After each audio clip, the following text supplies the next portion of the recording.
Black History Month and all that shit. But can we talk about God real quick? His word real quick, brother. We're going to talk about Noah's deliverance today. Chapter 8. This chapter specifically cuts so deep because as a society, we are stepping further away from God's word. We are at the end of a great flood. God's judgment has been passed. Even after the rain stopped, there was still water for 150 days. That was still there. Noah, within this ark, had time to reflect on everything that he's done, understanding fully that everything that happens is in God's timing. God selected a few candidates to survive because of the devotion. Loyalty, my nigga. Patience has allowed this man to trust God even further. Remember, guys, it is in his timing. God has it handled. Fuck is you rushing for?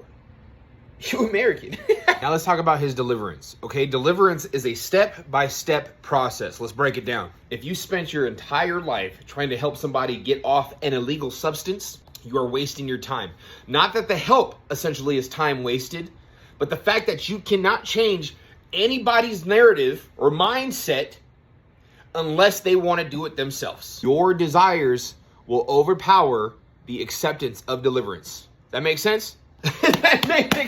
Once it was safe to go out of the ark, God was like, go handle business. Everybody, go handle business. Genesis chapter 8, verse 21.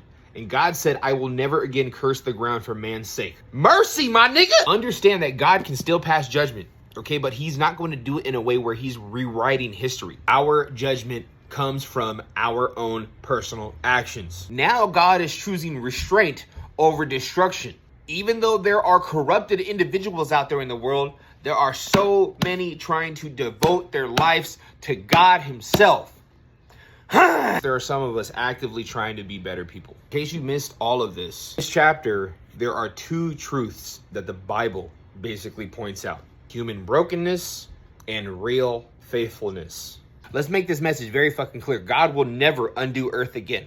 God is promising continuance of the earth. But the further people step away from God's word, destruction is imminent within mankind. Brother! Everything going on in this world, we are actively choosing sides instead of choosing God, instead of choosing Christ. Remember this one thing. When humanity starts to drift, individual faithfulness matters 100%. We even mention the Bible to certain people and they lose their fucking minds. Why so many people get upset when you talk about this? Sucks to see something so sacred, such as God, be treated as food you can't finish.